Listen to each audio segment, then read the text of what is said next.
Get what is up, everyone? I got my buddy Preston here. We're going to do a little recap of how the season has gone so far, the EPL season, that is. Go through some of our early predictions and look forward a little bit to what's going on here in the season. Preston, how are you today?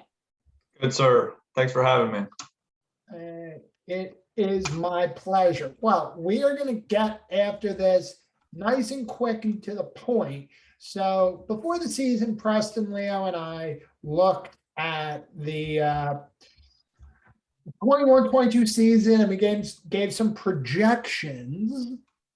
And Preston and I took a look at these yesterday, and it looks like the teams we were the furthest off on were Brighton and West Ham.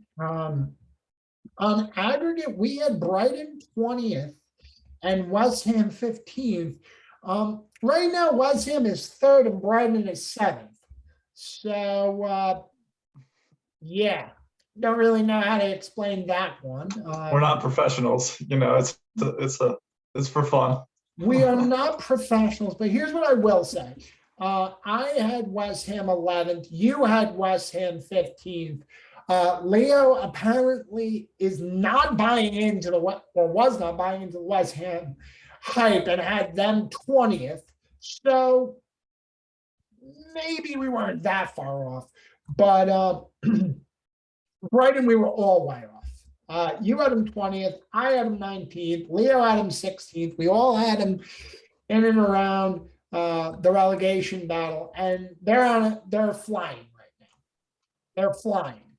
So many apologies to our friends at both Brighton and West Ham. And in the same vein, on I guess negative projections or overly positive, Leicester. We had Leicester 6th. They are currently 12th. A lot of that, well, I was going to say Leo had them in the top 4, but I guess he backed down from that because he liked them a lot. I don't know why. But his official projections had him 7th. I always make a joke of he had them higher than Chelsea, but when the picks actually came in, he didn't have them higher than Chelsea. Yeah. So whatever. So we had him 6th, 7th, 8th. I had him 6th. Leo had him 7th. You had him 8th. I think he originally said that he was going to put him that high, and then he didn't. I think that's where I don't think you made that up. Fair enough. So the top, what I am quasi impressed with, although it didn't really take a genius to figure this out. We basically had City, Liverpool, and Chelsea 1, 2, 3. I don't think any of us had them. Well, Leo had Chelsea 4th. He had United 3rd. Interesting. But outside of that, we had him 1, 2, 3. And I mean, Liverpool are in 4th right now. But I mean, the West Ham result aside, those are the 3 best teams in the country. So moving into that, Preston, who do you think outside of Edouard Mendy at Chelsea and Mo Salah at Liverpool is the best player in the league? And I will give you the cop-out of, if you don't think that Mendy or Salah are the best player in the league, you can just straight up say, well, this is actually the best player in the league. Because my feeling is those 2 are the standout players. But outside of them, who do you think is the standout player? I think you're right about Mo Salah. I think he's the best player right now. He's the guy I want. So, I mean, to answer your question, guys I'd like to see develop. I mean, this is again, that's like your opinion. I'd like to see Lukaku. I think Lukaku, if he settles in, could become one of the better players. I'm hopeful for that, being a fan, but realistically, I struggle to find somebody outside of Mo Salah that I think that's best player. I was looking as of right now, aside from Salah and Mendy, best player in the league. I don't really know, honestly. Yeah, I mean, I did look into this, and this is not something you and I don't think are Jamie Vardy fans. One of the goal leaders, though, behind Salah, he's second in goals. So I struggled with Jamie Vardy. Finish what you were going to say, but I did have a point of why I struggled with Jamie Vardy. What were you saying about Vardy? Well, I mean, my point was basically, I mean, you and I aren't huge fans, and the goals haven't particularly mattered because Leicester's not up as high as now. Where you want to talk about goals mattering? Antonio with West Ham has 6, and so I was struggling a little bit to think just right off the top of my head, so I just looked up goal leaders. I didn't realize that he had that many. I haven't watched a ton of West Ham other than here and there. They've kind of just snuck up the rankings. I guess that's why you got Antonio with 6 goals. He's third in goals, or tied for third with Mane. So that's that's where I was going to go. And you actually, you hammered home the opinion that I was going to make. I like Jamie Vardy. I think that he's done great, but Leicester kind of shit this season. So how do his goals really matter? And I think the best player outside of Salah and Mendy, because Mendy's been immense for Chelsea. I mean, Chelsea's back line has been ridiculous this year. I mean, Mendy's single-handedly won them games. I know the Brentford game. He won that game. I mean, and Salah on form is the best player in the world. I mean, let's just call it spade a spade. So I didn't want to just say, oh yeah, it's Mo Salah, even though I enjoy saying that. But what Antonio has done for West Ham is incredible. He moved from a wing back into being a winger, into being now a striker. I know it's not the Premier League, but look at what he did for Jamaica against the U.S. men's national team. I mean, he's just got all the confidence in the world. And for West Ham to keep up their strong start, it's going to have to be Antonio leading it. So transitioning into that, knowing what we know now, who do you think your top 4 will be by the end of the season? 1, 2, 3, 4. Knowing what we know now. So I had said City, Chelsea, Liverpool, Tottenham. Yes. At the beginning of the season. Yes. I don't believe in Tottenham. And I don't know if I have the utmost faith in City. You could see. I'll say this: Chelsea, Liverpool, City.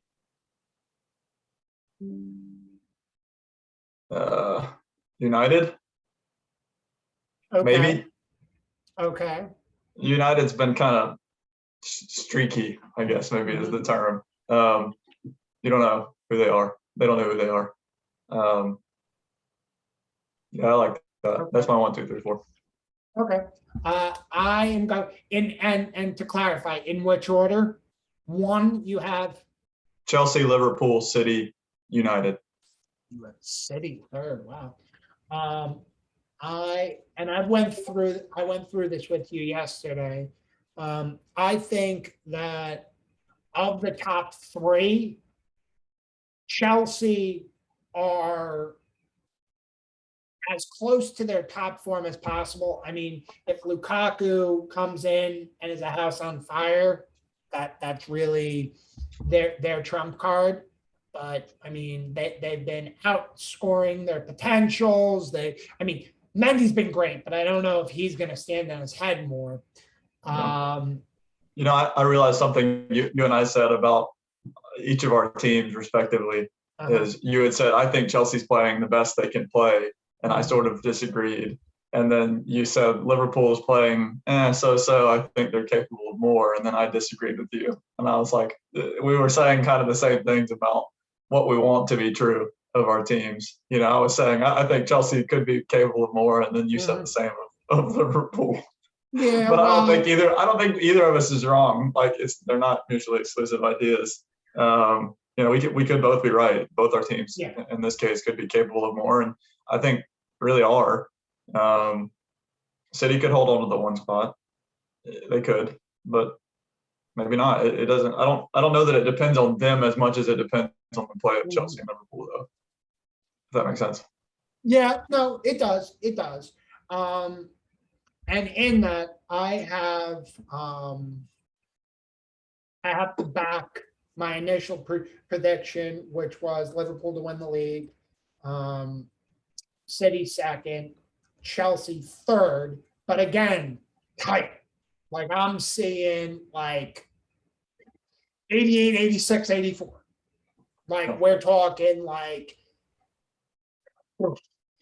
we're at the point where Steven Gerrard, just because I'm here for the drama, Steven Gerrard's Aston Villa plays City the last week of the season. Like Villa winning that game could win the title for Liverpool. Like we're talking that dramatic. Like those three teams are that close, in my opinion. Yep. Fourth is going to be fun. I had United fourth. I had Tottenham fifth.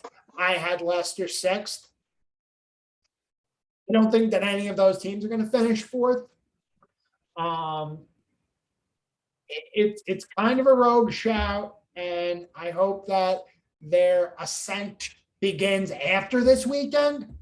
I got Arsenal fourth. A 0 goal difference is not exactly the most sumptuous of numbers. In fact, it is the middle number altogether, but their defense is legit. I mean, when you look at it and see that they've allowed 13 goals this season and 10 of them were allowed in the first 3 games, they got something going. And offensively, they're going to pick it up more. Saka is going to come into form. Smith Rowe is in form. Going to get more out of Odegaard. Going to get more out of Lacazette. Going to get more out of Aubameyang, Martinelli. They just got bodies. They got bodies that just keep coming. And Arteta really has them playing in a good way. I got them fourth. Opposite end of the table. Coming into the season, you had Newcastle, Norwich, Brighton in your bottom 3, and I had Brentford, Brighton, Newcastle. Preston, where are you at now? Who do we think are the bottom 3 teams in the league now?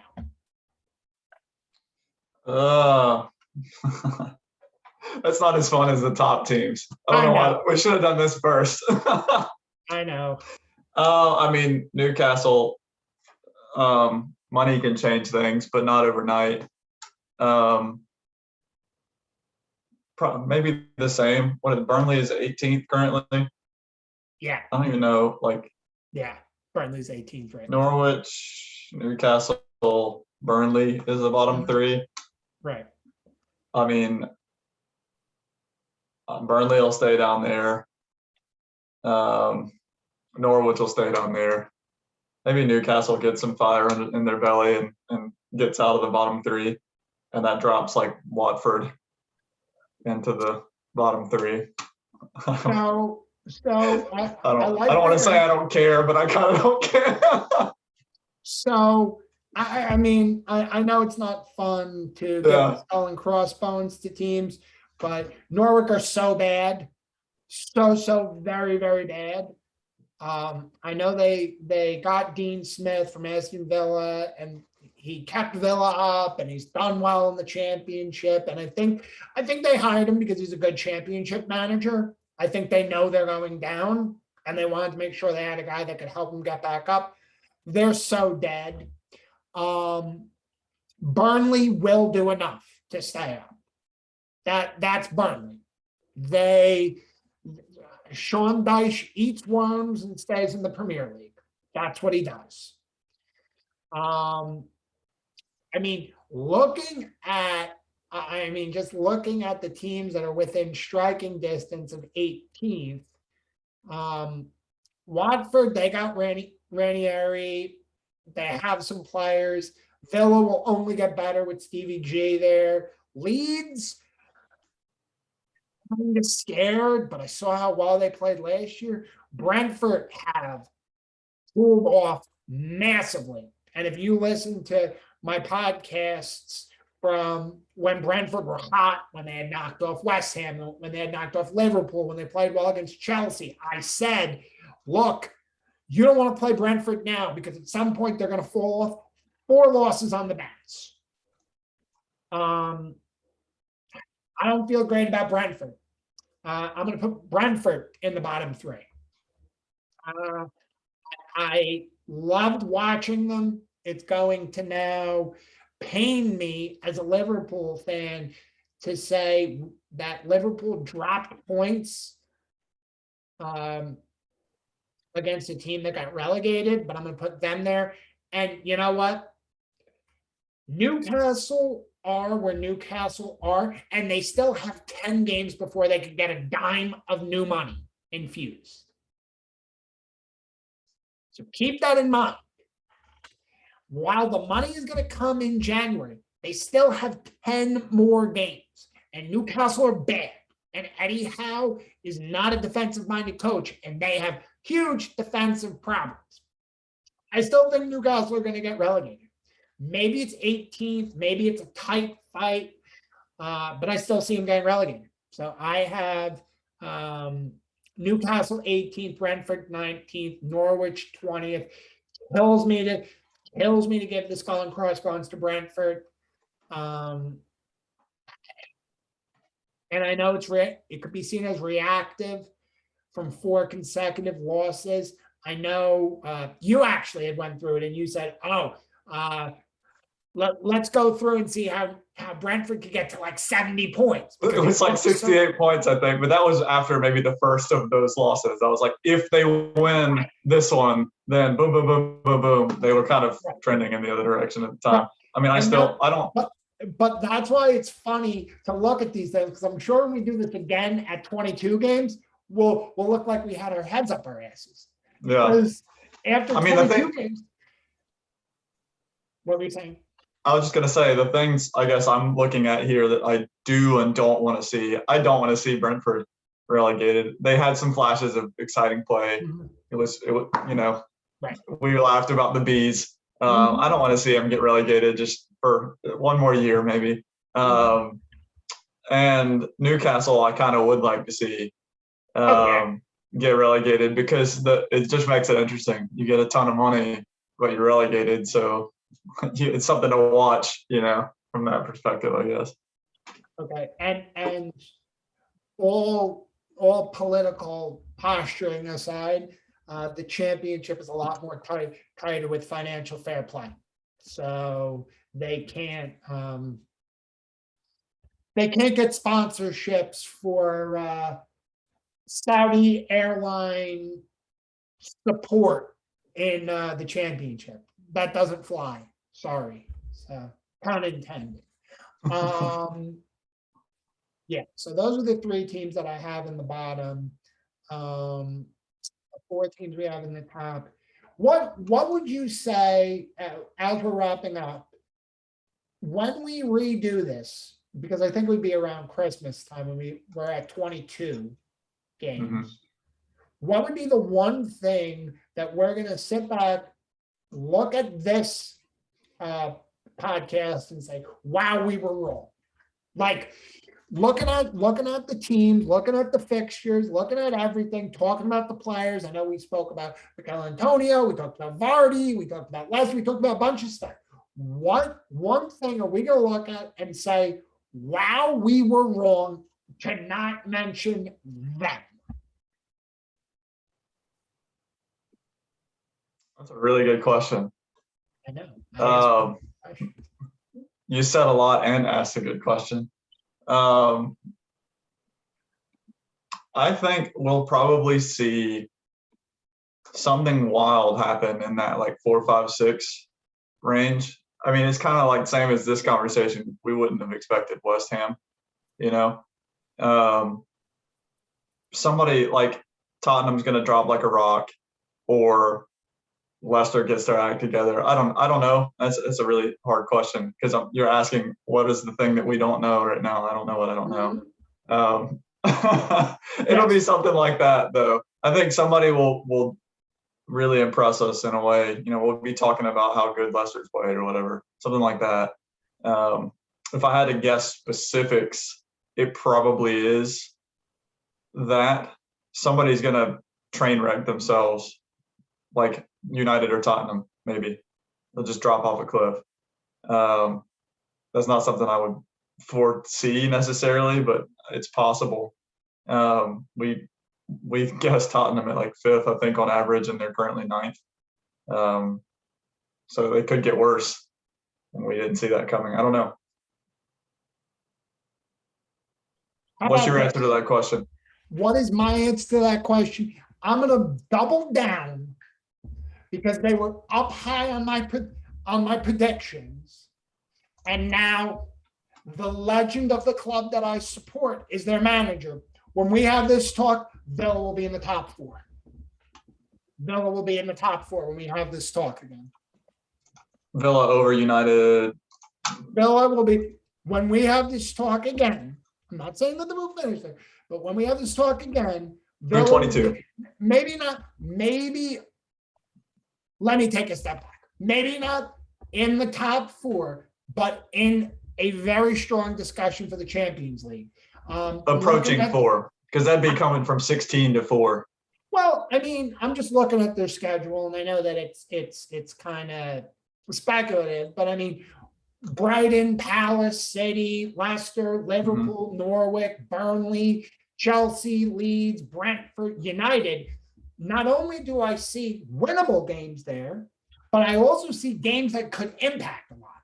So let's say they win the winnable games. Let's say they beat Palace, they beat Norwich, they beat Burnley, they beat Leeds, they beat Brentford, and then they knock off United, and then they get a draw against Chelsea, and they knock off Leicester, and then they get a draw against City, lose 17-0 to Liverpool because of course. But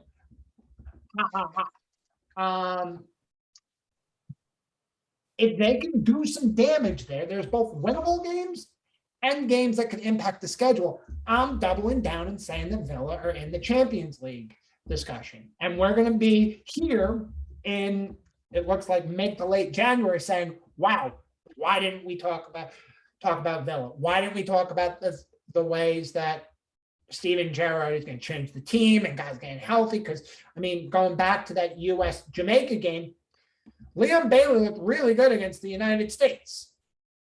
And he's a big-time player for them. And he's going to get in the side. Buendia has to integrate himself to the team.